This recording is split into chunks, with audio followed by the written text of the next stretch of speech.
A journey into the underground with Adam X. Sonic Room Podcast.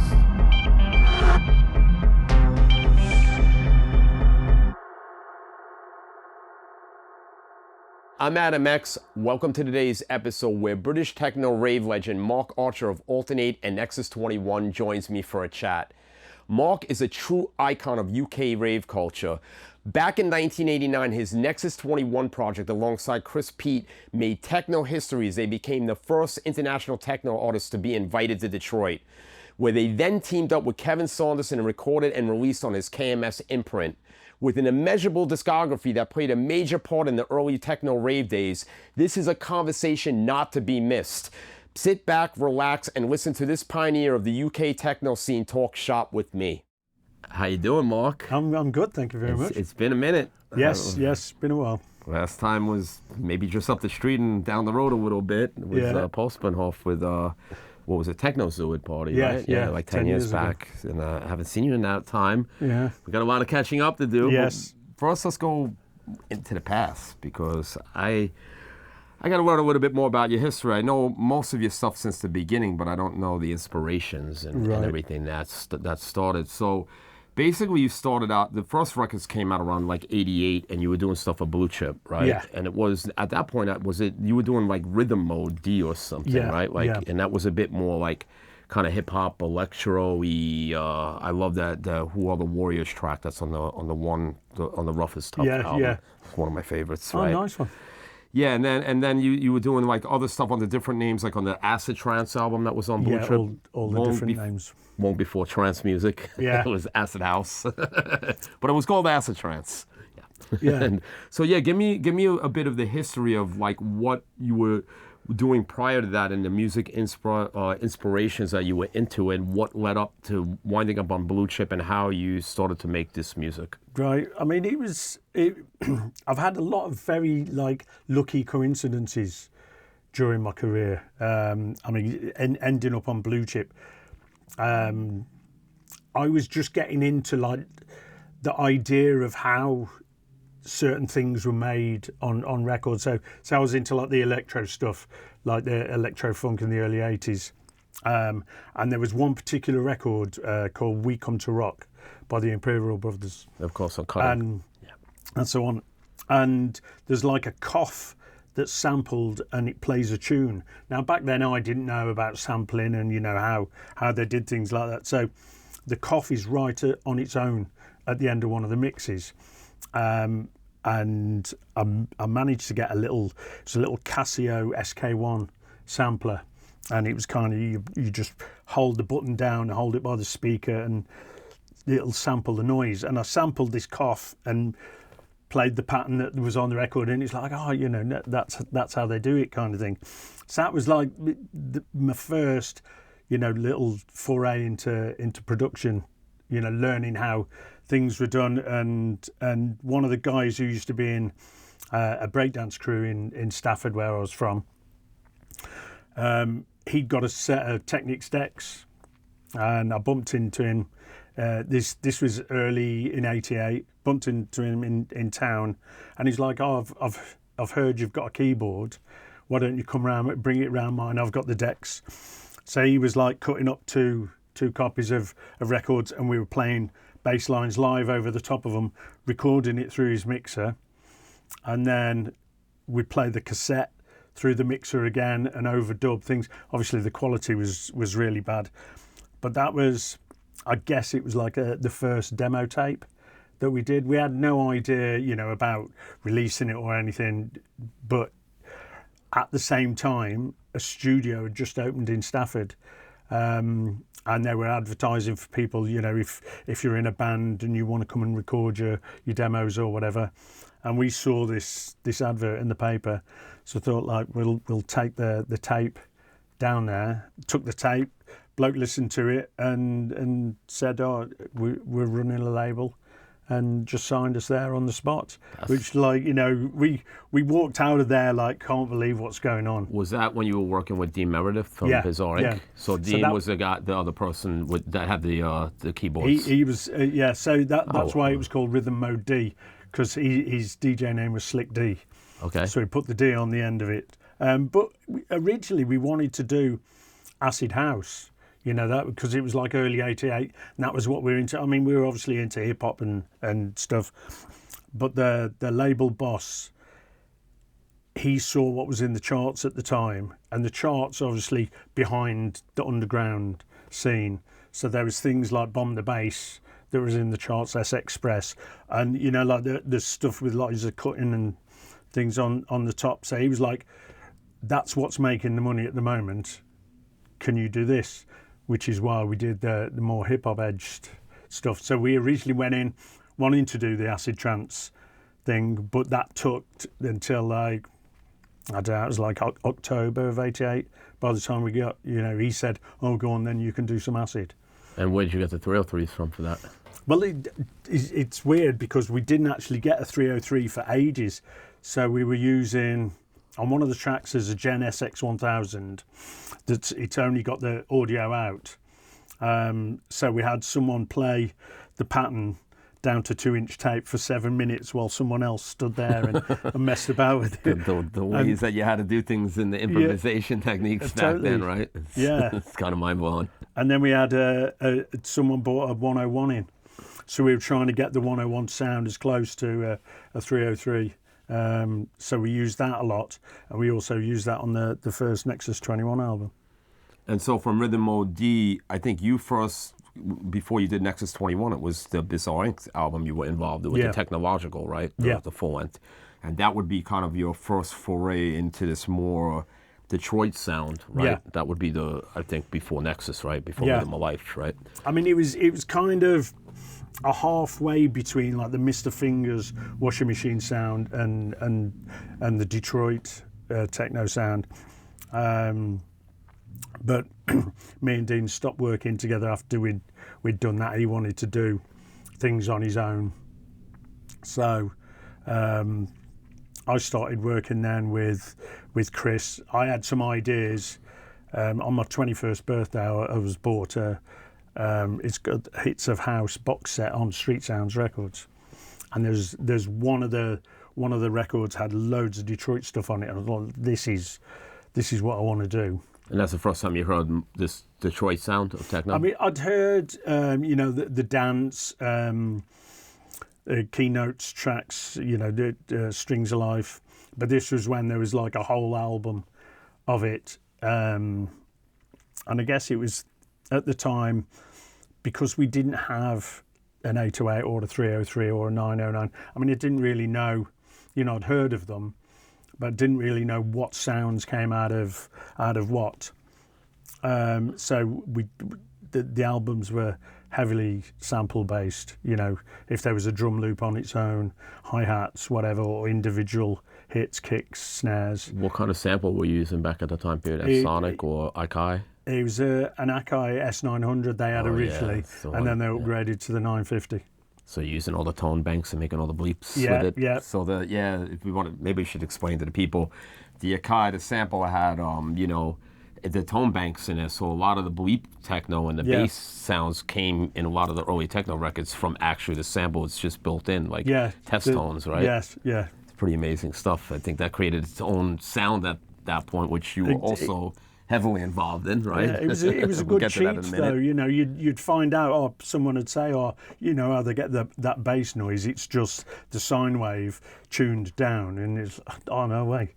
So Chris Peat, where did he come from? He was already involved with Bizarre Inc. and other stuff you were doing, or he joined in after when Dean left with you? When we were doing the Acid Trance album, me and Dean, we were the kind of people where you'd go into a studio with a bunch of records, and maybe they had someone who played keyboards there, and you'd say, you know, like this, can you do something like this? And the guy would play a keyboard pattern, and when he eventually got what you were after, you know, you said, right, that's the bit.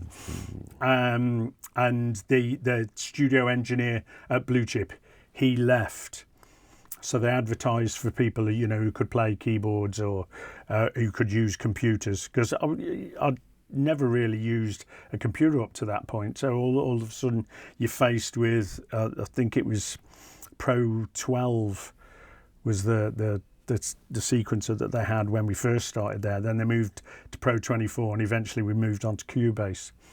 So we were trying to learn the engineering side of things, using the desk, using the computers, and then someone else was playing the keyboards. And Chris and Andy Meacham, they answered the advert in the paper, and they came along. So they were the ones who were playing like the acid patterns.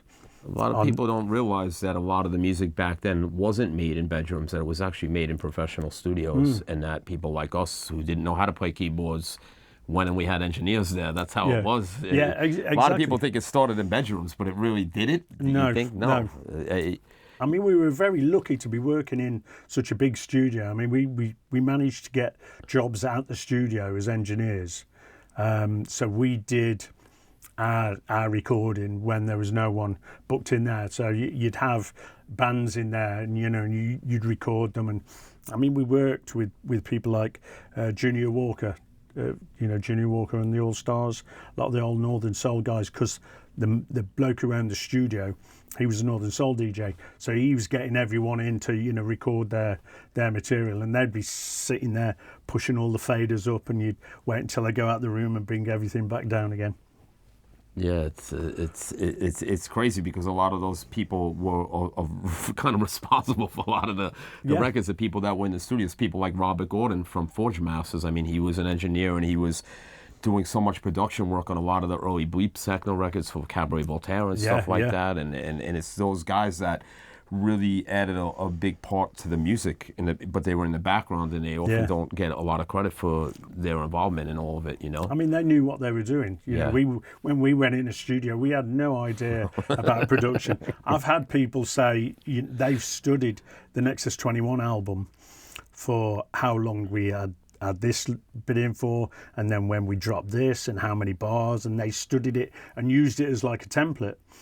And I've said to them, like, we had no idea what we were doing. We just brought things in and out when it sounded right. And we were on the sand hourglass, right? Yeah. The money. We better hurry this up. I'm paying for Get this finished up. Track is going on a little bit too long here. It was.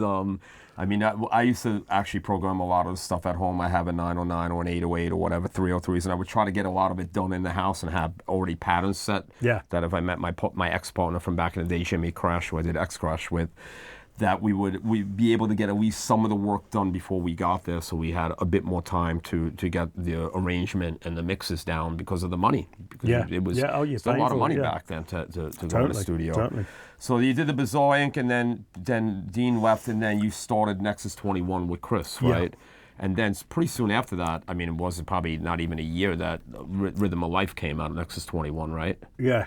And well, we started recording the Nexus 21 tracks in July. 89? Yeah. Because it came out, it was already out. Yeah, and then it was October when it originally came out on Blue Chip, Still Life, yeah. And so that album made a bit of noise, because then Renat picked it up, the 12-inch, which is the first, literally the first techno record I ever bought with Joey Beltram. I was already working in my shop in Brooklyn, but I went into Manhattan with Joey to buy more records, just to go with him. And then I wanted Rock to the Beat, and we didn't have that in the shop. And then they had Logical Progression, and I bought, those are the first two techno records I ever bought. And I did buy the Little Lewis Blackout album a year before. Yeah. Not the Blackout album, but the one with Blackout on it. Yeah. But that was on cassette, so vinyl. Yeah. Techno. Right. Yeah. So you wound up on RNS, I guess Renat found out, and then somehow, I guess, you went to Detroit. You're pretty much the first person outside of Detroit techno that went to Detroit to work there, right? Yeah, I mean that was another one of the lucky things that's happened, because Blue Chip folded. They just weren't getting enough people through the door to keep the studio viable. So we'd done the Rhythm of Life album and the 12. We didn't know whether it sold at all. We didn't make a penny off it. didn't know who'd bought it, who was playing it, how it was doing it all. We did the C&M Connection. Right, I was going to actually mention track. another Sleepless Night, yeah. Classic. And that came out on Blue Chip, and I didn't find out that it came out until about 2005, and someone showed me a copy. I didn't even realise Blue Chip released it. Oh, really? So okay. we I have that version. when that out. folded, I was in a club and Neil Rushton was there, and got chatting to him, and he said, "Oh, I know about Nexus 21. We've got the album at the offices. Would you be interested in a meeting?" And I thought, when Blue Chip had folded, that was it. That's my short music career done. And then met Neil, and he signed Nexus 21. And because of they were running Cool Cat Records before Network started. Of course, yeah. They had the ties with Detroit already. So as soon as we signed, they were like, "You want to make Detroit techno? You've got to go out there and meet everyone and work with them." So. That was a bit of a dream come true straight away. I mean, Neil was actually the one that coined the term techno. I mean, they didn't call Detroit techno before Neil did those compilations. That is all came out in the last years, and it was always kind of there because even when I talk to some of the older school Detroit guys, they'll tell you that they were calling it house music before the first 10 compilations came out. If you ask Blake and people like that. And yeah, Neil was definitely had a huge influence on electronic music in the UK with putting those comps out from Detroit and then starting Network up, Network was kind of running neck and neck with Whoop in the beginning. I mean, it was a very, very, very important label in the early days of techno, and signing all the Detroit guys and then making the connection for people like yourself to go to Detroit, right?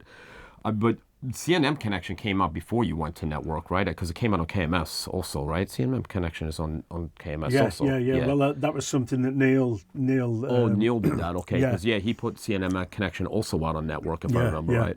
So he made it. That was your connection to Detroit was through him and going there. Fully. Yeah. So like pretty much as soon as we signed to Network, that was in the January. I mean, it was like March, April when we went out to Detroit. So he figured us into the release schedule like straight away. So why was it a pick that Kevin got it and maybe not Derek for Transmat or Juan for Metroplex? How did that all work out that you wound up on KMS? It was just Kevin was playing the track already and was huge into it, or? I think early on Neil was managing Inner City, so I think his ties, even though he was working with everyone, his ties with Kevin were a bit stronger. So maybe he just played them to Kevin. I know he asked Kevin to do a remix, and MK did a mix, and apparently it's Carl Craig's first ever remix, the remix he did of Still Life. And I think Kevin liked it that much, he decided to release it. And what was the thing that came out in 2019, 2020, the Don't Do It Like Us? Because that's an amazing record. I didn't know that, and I bought that record, and I was like, I must have listened to it over and over the day that I got it. I was like, how did this record never come out? Because that's from that period, right? Yeah, it was from the same sessions. The only one that came out at the time was on the Self-Hypnosis remix. And there was a track called Together that was on the B-side. And that was the only one that that was released from those sessions. So that we did a bunch of tracks. And we really wanted to release that Don't Do It Like That, Do It Like This. I don't know how that didn't come out. That's an amazing record. I had something to get a little goosebumps from that one. It sounds good. these weird things where you think, oh, that should be a good idea. And then I think the alternate thing was taken off and things got shelved and... Is there more of that stuff? Unfortunately, we've rinsed everything. Like rinsed it out, all the DATs, I've managed... Luckily, to everything that I've ever recorded has come out. So now we're getting more into Alternate. The first one comes out, the Alternate EP. I remember clear as day when it came out. It was summer 1990. It was like a little bit right after LFO came out, and this whole Warp Bleep thing was going on, and then that dropped.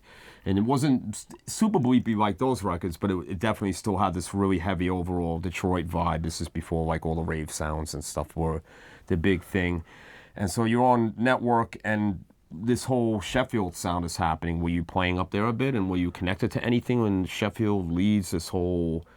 I think I was hearing loads of the tunes out, and Rhythmatic, who were on network, when they promoted Take Me Back, it was put on like a fake label called 0742 Records, too, yeah. which was the dial code for Sheffield, to make out it was from Sheffield, even though they were from Nottingham. And then we did Self Hypnosis, which wasn't intended to be a bleepy record, but it just got lumped in with that kind of sound. Well, C&M Connection is kind of bleepy, actually. Yeah. It's kind of before. Maybe Robert's Unique 3, the theme, could be. That's always considered the first bleep record, but maybe C&M Connection could be, because it is bleep. It's bleepy, it's for sure. I mean, it was very Detroit, but with the bleep. You know, we were trying to add.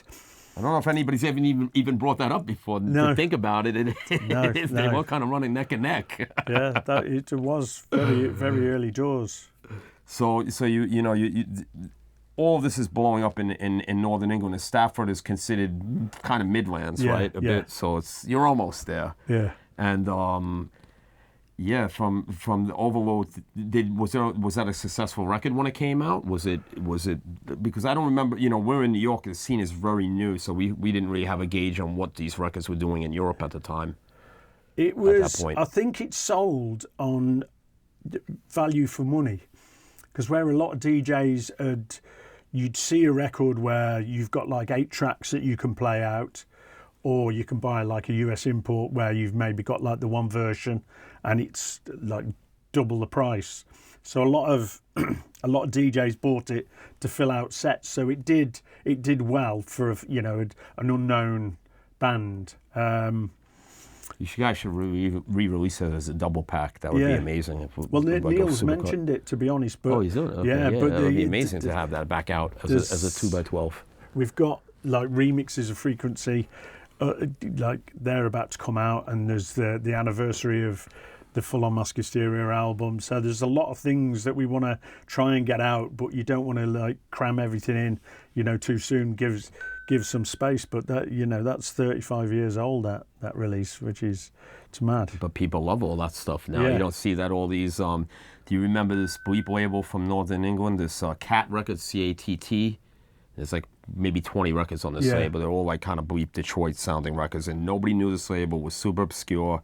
They were $2 record bin records. Now they're $50, $60 records. They've been reissued by a very big label here in Berlin called Sound Metaphors. Right. A bunch of them came out. So there's been a really renewed interest in this bleep techno thing. And you've had newer artists like Dowell, D-A-W-L. I don't know if you know this stuff, or Tom Carruthers, and they do this stuff really well. Yeah. Amazing bleep stuff, but with modern production. Right. Yeah. And there's been a big resurgence in the sound in the last 10 years. And it's not it's not huge. But if you look around and you know where to look, there's a lot of really good bleep records out that sound like the old stuff, but just better production. Just more modern, a little bit more full sounding, because we didn't have all the outboard gear. Not that we have outboard gear because we're in the computers, but we didn't have the technology to have the better sound quality that we have these days. It was a very important time in the scene, and I don't think until recently, it's got the kudos that it deserved. But now there's books about it. The Join the Future by Matt Annis, which I thought I knew a lot about the scene back then, but that's a complete eye opener, that book is. No, there's younger people that I know that are really heavily into the bleep thing, and they're buying your old records, and they're out there and they're digging. I mean, there's a Discogs ecosystem that's records are selling for a lot of money, or there's hardly any copies of these records available in countries like in Germany. If you go and probably look up Alternate Overload, there's probably 2 or 3 copies that you can only buy in Germany. It's crazy. People really feed on this stuff right now, That's why I think even the record that we talked about that never came out, I think a lot of people bought that. Not only older people like me, but younger people that didn't even maybe know all the old stuff. Yeah. And then now things started getting bigger after that, and then the breakbeat hardcore thing started happening in England, you know, and I was there pretty much in the beginning with that, with my brother, watching him with all of that, and then you guys came out and changed the sound more from Detroit techno into this heavy British sound. Yeah. And that's when it blew up. Yeah, right? yeah. But I think that sound was, it was all the sounds that were coming into the UK, like Frankie's music and the Belgian techno, the Italian piano, and we'd like shoved it all together and threw it back out to the world. You know, there was a bit of everything in there. And it was, I mean, it was a complete surprise that it did what it did. You know, we were just making music that we wanted to hear. And I think the Overload EP, being the value for money that it was, set us in good stead for when Infiltrate came out, because people like, oh, it's these guys, you know, they did that 8-tracker. And then it just happened that you know, Infiltrate did what it did. Yeah, Infiltrator, and then in '91 it was the Move My Body track, right? That was I remember that was huge. Move My Body. Yeah. With the breakbeats. Then that was the explosion, and then you guys had the thing with the masks and this whole imagery and the vapes. Yeah. What is it? The Vicks vapor. Yeah. Wicks. We say Wicks. We said Vicks in America. The vapor rub and all the kids running around on ecstasy at the raves and breathing this shit, and you guys had the hoodies on, and there was a whole thing. And you guys, I mean, you guys wound up on the top of the pops with that in Britain, right? I mean, it was on the top 10 in the pop charts. Got to number 3 in November '91. Yeah. Wow, which one was it? The Move My Body track? It was Activate. Move My Body was on the B side of that. Yeah, right. It's the other side. That was the big one. So did you go actually on the show, Top of the Pops? Were you like on there performing? Yeah. It was that was surreal as well, because it's a program that I watched as a kid, you know, like watching like Shalimar and people like that on there, you know, when Jeffrey Daniels did the moonwalk and everyone was like, whoa, what's going on? And then the next minute you're on the show, and it's the show is recorded as it's shown. So they film right from the credits right at the start. They do the segues into each, and it flows as one. And you're herded onto a stage and all these lights, and we got those. I mean, the suits were a complete accident, really. They were to stop people recognising, thinking that we were on Nexus 21. They're the same guys, so we just hid ourselves with the suit. It wasn't like a big idea. We need an image, and then if you think about it, wearing a suit and a mask in a hot nightclub, it's not the cleverest thing I've ever thought of. So wearing it on stage, Top of the Pops, you've got like lights all around you, absolutely sweltering, and you're standing there. And cause I didn't know how to play a keyboard, I thought I can't pretend to play a keyboard. So I had the 808 on there, you know, turning the sounds up and down and stuff, and had a little pot of Vicks on the stage, and because it was the BBC, and we thought, you know, we'd like take the mic and have the drug references on the, because Chris says Rushton halfway through the tune. There's a 3-year-old girl in the track saying "Top one, nice one, get sorted," which means, you know, nice one, you found someone who sell you drugs. And then the pot of Vicks, which people used to smear all over themselves. So. Let me ask you, were you guys raving as well back then? I mean, you nobody knew what you looked like. So you go to raves and you go to parties and rave and oh yeah, I mean, I was it anonymity when you were doing that? Like people were like, "You're alternate," because you guys were masked up and you can just go to parties and have fun without everybody, like, you know. I mean, going your zone. We do gigs. Players alternate. You know, you like you be at a rave, 10,000 people or whatever, everyone going mad. You come off stage, take the suit off, go back to get your keyboards, and everyone thinks you're the cleaner or something. You know, That's great. You know, no one knew who you were, which, you know, it had its drawbacks. And were you going to raves earlier than that, like in '89? Were you going down to London to like any of the orbital raves and stuff like that? More up north. More up north. Yeah, you know, around the Midlands and all the things up near Manchester. So you were going to all these like big outdoor like field parties and stuff like that, all this illegal stuff that was happening. And then I guess from what I know, because my brother was playing a lot of these things back more in the London area, by 1990 that was pretty dead, the raves, right? It was mostly in clubs after that, and the government cracked down on it, right? I mean, 1990, 91, 92 saw the end of the big raves, really. I mean, there was, because there was the massive crackdown on like the illegal raves, you know, and so promoters had to make things proper, and then in 93 there was the criminal justice bill that came in, which made it really difficult. So you know, that was like the tail end of things, apart from, you know, like Universe and Dreamscape, some of the bigger ones. But that's when it went more into clubs. But that was also kind of tied in with a shift in the music, because it completely started to split in 91, you know, with, rather than being loads of different kinds of music, you could, like in 89 you'd have like Soul to Soul at the same time as some like Belgian techno, you know. It was, right. Or they pay everybody or something, or CNC Music Factory. It was fast, the different styles. And then by 91, people wanted like just hardcore or just garage or just piano stuff, you know. It kind of split up. That's when it started, really. So by like 93 you had completely different styles at raves. So Alternate, you must have been playing almost every night, going on tours. If you're on the top of the pops, then you're playing the weeknight gigs, the weekend gigs. Oh yeah, I mean, there was one week we did, I think we played pretty much every night apart from the Tuesday. I don't know what was wrong on the Tuesday, but like up and down the country, you know, all over the show. And it wasn't just weekend gigs, you know. Back then you'd have like a full-on rave in the middle of the week. And then you were also starting to travel. I mean, we were talking before, I played with guys in LA in 92, you know, like right after, you know, Rodney King riots. It was 1 week later. I remember flying in the plane into LA, and, you know, when you go over Englewood and all that, when you go on the plane, which is where Compton area is, and you could just still see the smoke coming from buildings. And I was like, this is going to be a crazy fucking party. But, like, you know, the party was moved. They had to move it out of the city. And you guys were playing a bit in America at that time, if I remember. You guys played the Limelight also, right? Yeah.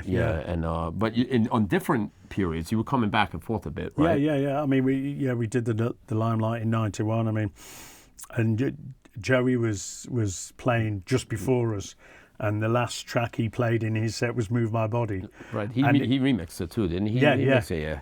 And it was the first track that we were going to do in our PA. So we were like, we were stood on the side of the stage waiting to go on, and he played "Move My Body" as his last tune. We were like, what are you doing? and then when we came on, he started scratching over the top of our PA. And we were like, Joey. That seems out of character for him, but he was probably caught up in the moment. Yeah. You have to get him, if he ever plays live, you got to play Energy Flash before he goes on. And so what was your take on the American scene versus the UK scene? Because, you know, when I would go to the UK with my brother, it was just intense. It was, every time we went to Europe, it was such a different experience. Not to say that anything was bad with the American scene. It's just, it seemed like it was just amplified 10 more times than it was, though, back in America. What was your thoughts when you would come over back then, and what the parties were like? I mean, it was mind-blowing that, like, this scene in the UK had travelled so far, you know. So to be asked to play over there, and, you know, you go to a rave and there's like a massive crowd just like the UK, you know, and they know your stuff. I mean, we did one gig in LA, and there was some people there from Virgin, and we were just trying to tie up the deal with Virgin, and they were there. And normally, you know, a record label would get a band over and make you tour extensively to try and break America. And we're doing this gig, and it was possibly like the third time we'd played in the States, and 5 guys jumped up onto the stage, all wearing like the suits and masks and the big capes that we had at the time, ran across the front of the stage and jumped off. And it was cool. The people from Virgin were like, how do these people know about you? You know, you've only played over here like twice. You know, we've not released any records for you over here. Like, how do people know about your music and even your image? But I think, you know, there's a whole underground scene that the labels didn't really understand. It was very strange. There was, do you remember the New Music Seminar in New York that would happen? And in '91, when all these signings were happening with major labels tapping into the Rave set records that were coming out at the time, you know, like Columbia was doing T99, RCA was doing My Brother's stuff with Musto, you guys were on Virgin. And it was like, there was a lot of resistance, actually underground resistance. So a lot of the Detroit guys, because I was there in the audience, and we were really going off on the major labels that were there, because we felt like they really didn't understand what they were doing and how they were marketing the music. No. And it was pretty much a failed experiment by the major labels. It didn't really last that much longer, another year or two, and then they were all out of it. None of them really stuck with any of the techno records that they signed or acts that they signed. Well, they had Full On Mask Hysteria and never released it. You know, it was like, why? I didn't even know that. Okay, yeah, wow, why? yeah. You know, why they didn't? I think there was some buyout between Virgin and EMI, and they had the album too long, and they decided, you know, it's too late to release it. What is it like, you know, dealing with major labels on a level like that, especially when you're younger and you don't really know, you know, you have to get lawyers involved. It's, you know, you're in your early 20s, so you never dealt with some like crazy corporations like this, you know. Well, that was all Neil did. Neil did it pretty much everything, you know. I mean, he wasn't technically our manager, but he managed the whole process. But then, you know, you get this nice advance, and like, oh, here's a $50,000 advance, whatever it was at the time, and then they're like, you know, we didn't sell any of this, and you're signed for life. Did you have any problems like that where they were trying to, you know? I mean, the advance was nice, you know. It afforded me a house, but it was that was it. You know, it's like, it was nice to have the money, but it would have been nice to have the album out. You know, we didn't know what happened to Brutality when that came out, you know, and we thought it'd continue if they released the album, and it never happened, you know. And we saw Bizarre Inc., you know, they signed a deal and they had their album released, you know, so they had some success in the States, and we just felt like, you know, we'd been forgotten. And that's crazy. They gave you an advance and they never actually released the album. I mean, they could have just released it in a limited edition form or whatever. Yeah, but it just, I never understood that. But yeah, the majors didn't last long with that. And that's what everybody was arguing against them. Like, you guys are not in this for the music. You guys are just in this to make money on us. And yeah, I think you guys. If they don't understand the scene, they didn't understand the importance. No. And the emergency to get stuff out when it was done, because the scene was moving so fast. You know, something that you made like at the beginning of the year, it's going to be a completely different style by the end of the year. Yeah, it's kind of mind blowing. So at this point, though, Network was kind of losing. They kind of started going down on the releases, like in '92, '93, right? So. What happened after this kind of rave period? Because by '92, '93, there was a huge shift in the sounds that were going on. You know, it was becoming more faster, harder for techno.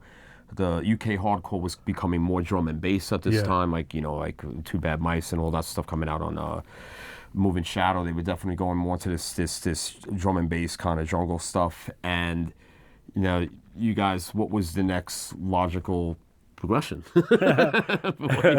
Nicely done. I mean, Network as a label, they went more towards like the housey side, garage side of things, with the Reese Project, Loveland, and groups like that. But it kind of coincided with mine and Chris's working relationship not doing so great. So we decided to stop Alternate. The original idea was to revert back to Nexus 21 and record some new. That. Yeah. But we went in the studio and it just never happened, never gelled. I think because the first album was, I just wanted to make Detroit techno, and then the Overload EP was originally supposed to be Nexus 21.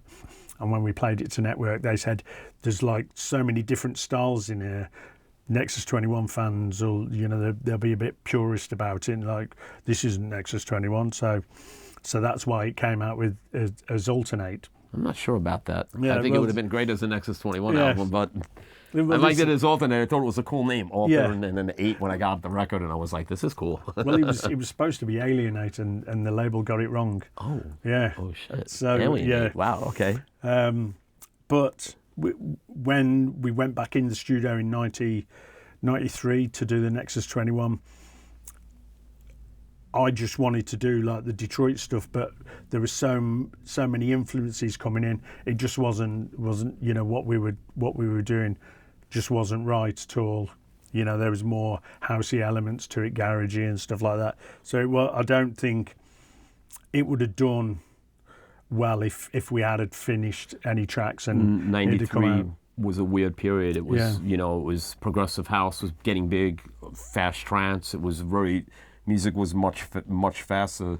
Detroit techno was it was there, of course, but everything was getting really fucking hard too. Like even if you listen to some of the Richie Horton, like cybersonic stuff that he was doing with Dan Bell in 92, 93 is heavy pounding, and so. Yeah, I guess trying to do Detroit shit that was a bit deeper would have been not the right period for that. Exactly. So you had a bit of a break for like a year or two, and then you didn't really do much in 93, 94.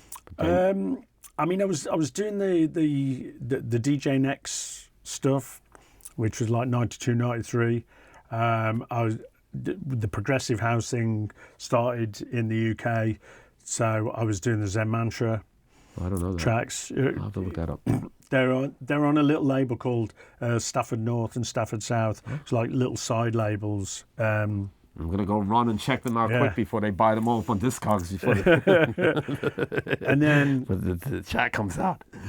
there's so I was doing that, and then me and Chris stopped working together, and so I started working with a guy from Stoke called Danny Taurus, and we did the Bells of New York track as slow motion. I remember that. Yeah. That was also a network, right? Yeah. But when we to promote it, we wanted to make it look like an American release. So we picked up a bunch of like imports, and we thought, right, we'll take the beginning of that phone number, the middle of that phone number, and the end of that phone number to make up a fake number. But we didn't realise that we took the beginning, middle, and end off the same phone number. So when it was released, this guy in New York was getting phone calls like, "This record you're distributing, it's amazing. Like, where can we get it?" It's like, I don't know what you're on about. And he got really fed up with like all these calls. You know what they call that these days? It's called cultural appropriation. You're trying to culturally appropriate on New York stuff. No. So we even made up like we all doing weird things like this. names. I mean, I was Ed Chunk Rodriguez, and Danny was Anthony Monty Montana. So we were trying to make it look like a proper New York release.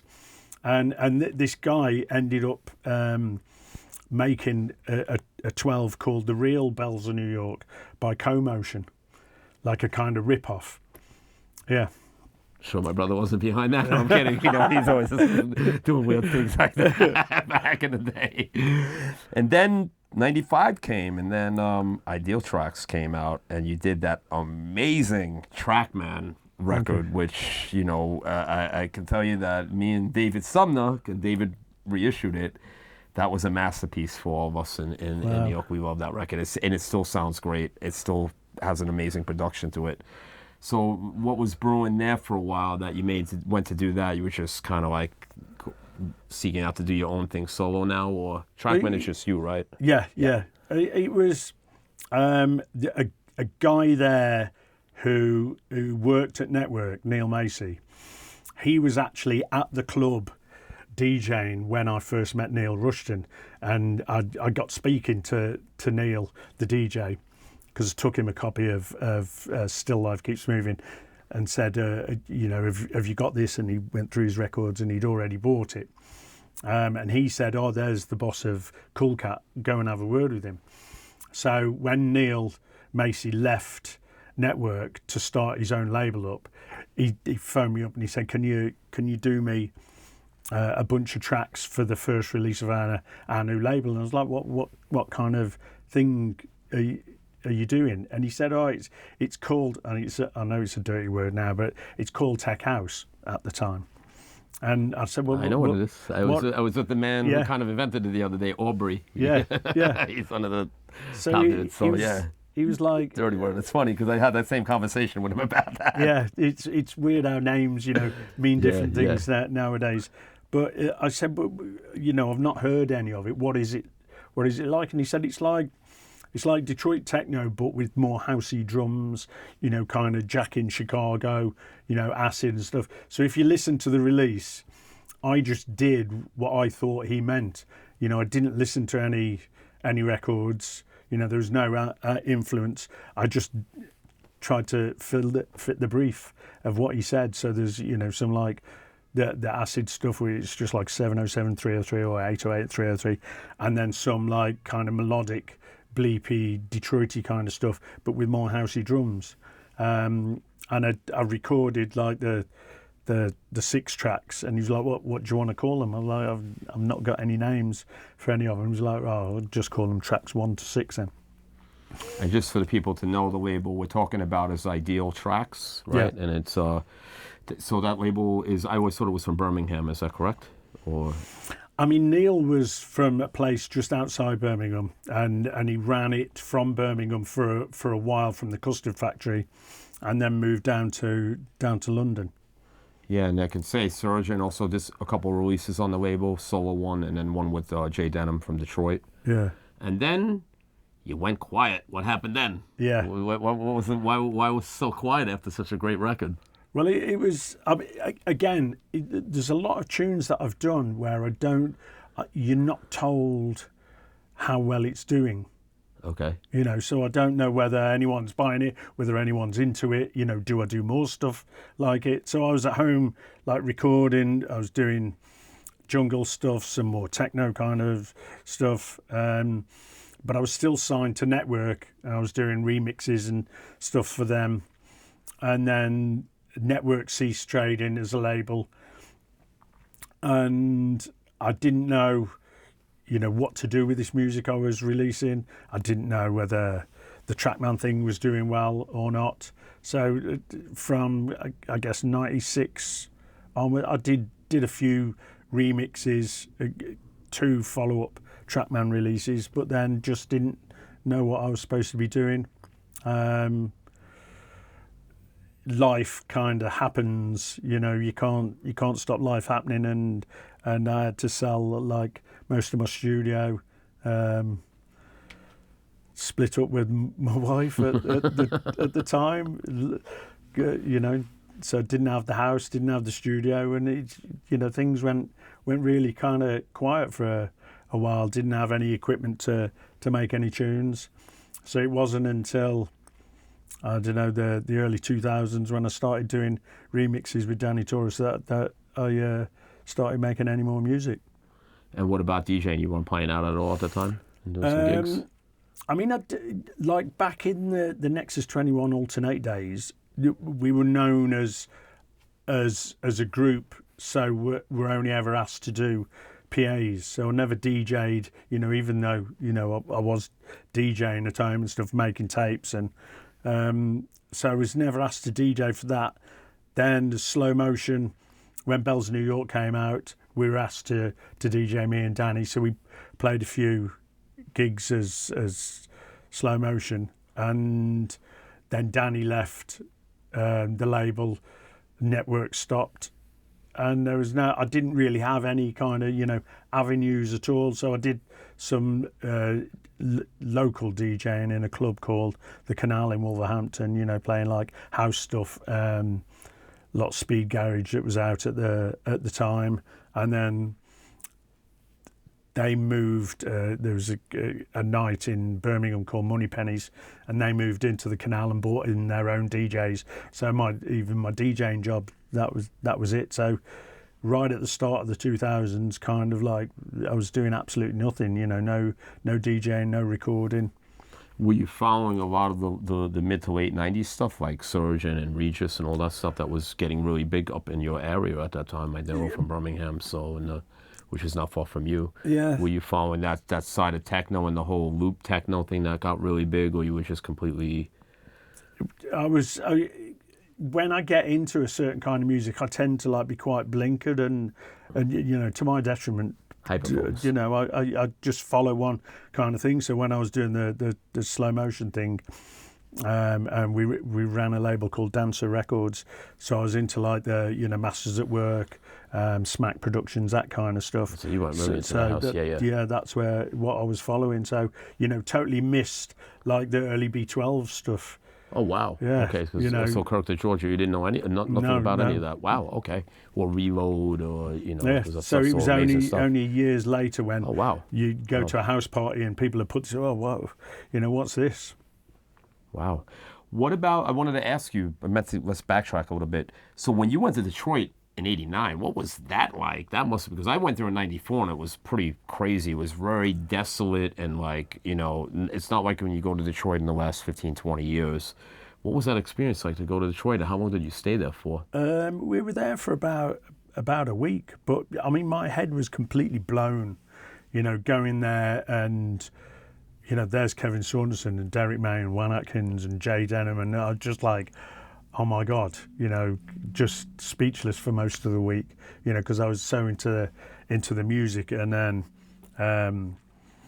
I'd got myself an 808 at that point, and then I was after a 909, and Jay Denham, oh yeah, my mate from Chicago is selling one. You know, he'll drive from Chicago and bring it down.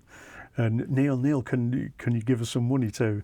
Did Neil go with you there? Did he take you there? Yeah. Oh, he did. So Neil came over guide with us. Yeah, I mean, we did a gig out there, a club Taboo, it was called, and Inner City did a PA.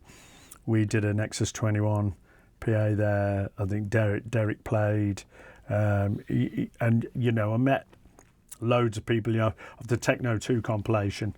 You know, most of the artists were there, so it was just, you know, it was mind blowing for an entire week. Did you go into any other cities? Did you go to Chicago to check out what was happening there? Just Detroit, in and out? It was just, yeah. And what was your take on the emptiness of the city, the desolation? Because that was, when I went there, my mind was blown. I was like, you know, growing up in New York and writing graffiti on trains and going into areas like the South Bronx, which were completely, you know, abandoned, right? But when I went to Detroit, there was this desolation there that like the traffic lights all blinking yellow because there's no traffic, and you're like, it's like that was being in a Twilight Zone episode. Yeah, it was. Yeah, I mean, and being from like a sleepy little town like Stafford, you know, you're not prepared for that kind of thing at all. I mean, it's like when we went to the Limelight, you know, and like how mad that club was. Yeah, and I wanted to ask you about that. I went to go back into the Limelight. I actually meant to. Because the Limelight, you know, everybody talks about Berghain, the decadence, the hedonism that goes on there, but I think the Limelight was the craziest club ever, that, or the level of decadence and hedonism that was going on in that place, and it was just amazing, that energy of and almost a punk rock kind of attitude in there. It's you know, they were kind of our enemies in a way, because we were doing the big raves in Brooklyn and they didn't like what we were doing because we were pulling a lot of people away from the club when we would do these events. And what we were doing was super special on this underground warehouse vibe. But, you know, looking back in retrospect, the Limelight was pretty mind-blowing, man. Everybody hands up in the air when there'd be a break. I don't know if I saw you guys play that. I saw Enjoy play there, Digital Boy, Belgium live. You played there live, right, if I remember correctly. I'm not sure if I was there or not, because it's so many years ago. I think I saw Bizarre Inc. there also. In fact, it's crazy with Bizarre Inc. There was a video that I saw a few years ago that just somebody showed it to me, and it was an Emperor Machine, because I think one of the guys, Andrew, and I'm in the Limelight saying, like, and I'm probably on ecstasy in the thing, because I'm like 19, 20 years old, and I was talking about something about underground, and I was like, where? I was trying to think, I was like, is that in the UK, or was that in the Limelight? And then I was like, that was in the back of the Limelight back in the day. But yeah, it was just, it was a wild place. You must have been like, what the fuck? Yeah, you know, go dancers in cages being suspended. Yeah, because there was nothing like that in England at that time. No way. But there was an evilness to that place. Oh, yeah. So, you know, fast forward into the millennium, what were you doing? What have you been doing the last 25 years? You just riding along? Yeah, well, trying to make sure that anything that I record, I know there's a lot of producers who've got like DAT tapes for days, where it's like they've recorded loads of stuff and it just sits there. And if I record something, I try and make sure that it comes out. So there's tracks that maybe I recorded for a Trackman session, and you sent Neil like 5 tracks and he'd pick 4 of them, and that one would just sit there, and then later on it'd come out on bulk and vinyl. And David reissued the Trackman thing, and there was a bunch of tracks that I recorded in about 95, 96 that Network wanted to start Cool Cat as a label. So I recorded these tracks, and they sat on DAT until, it was called DS93. It was a label started by the Black Dog. Okay, in Sheffield. Modern, yeah. And they just did 93 copies, and that was it. Yeah, I know about this label. Yeah, I need some of these records. So that came out, sold out straight away. People straight away putting it on Discogs for £100 a copy. I saw a bunch of these records, but I didn't know that one from you. I'm gonna have to check that out. I'm gonna have to dig it up. And you are you actively making music at the moment? Yes. It doesn't seem that long ago, but about seven years ago, I started working with Shadow Child. He asked, if I wanted to go over there and work on some tunes. Went over to his studio, and after the first day, I remember driving home, and I phoned Nicky and said, you want to hear this tune that we'd done. It was just like heavy 808 drums with a 303 over the top, a little vocal sample, but just doing music that we wanted to do, rather than trying to follow a scene or fit in with something. It was just enjoying making music.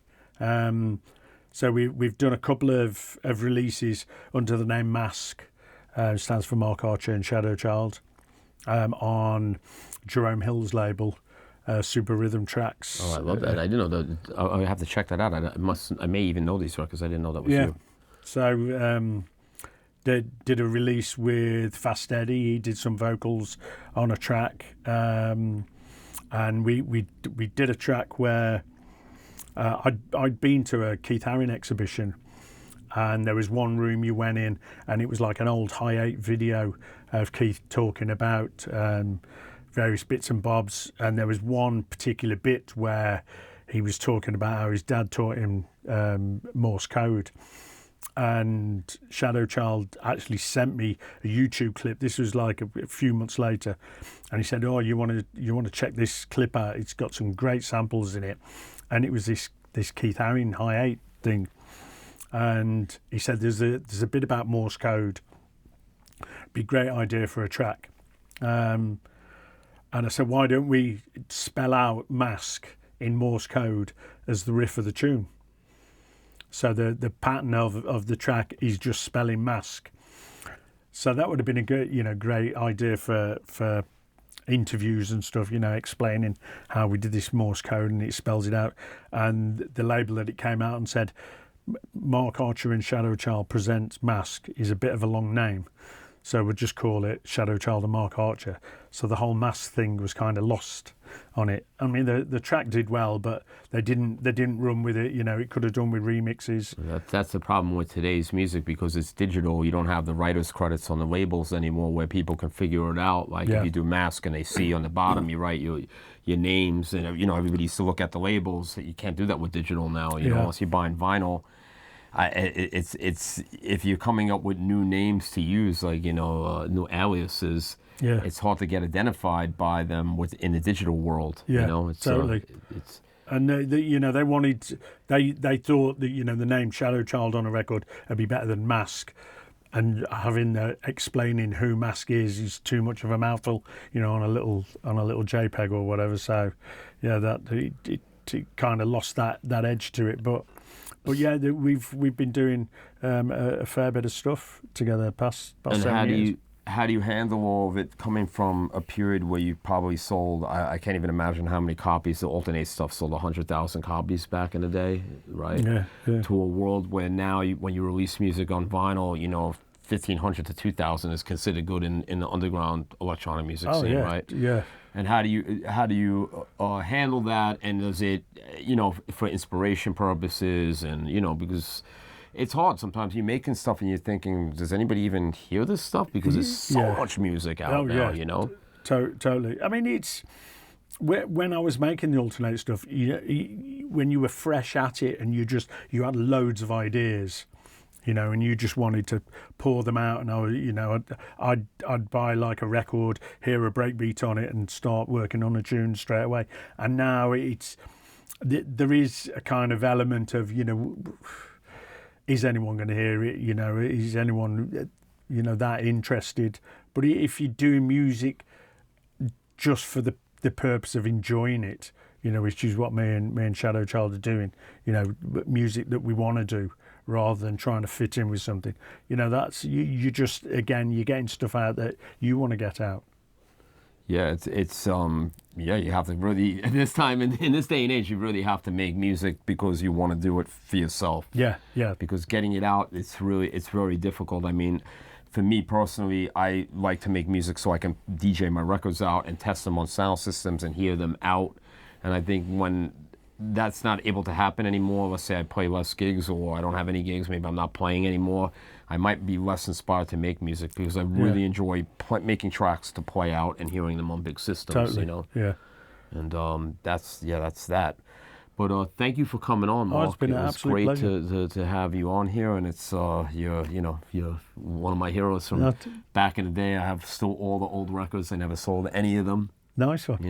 Can you feel the beat with the that one. Yeah. The Electro, that was one of my favorites in 1990 because there wasn't many Electro records at that period, No. It's didn't fit in with the techno thing, but it was exactly. Just that's why it always stood out. So you're definitely one of my childhood heroes. Cool. Thank you. Nice Thank you. Cheers. Sonic Room Podcast.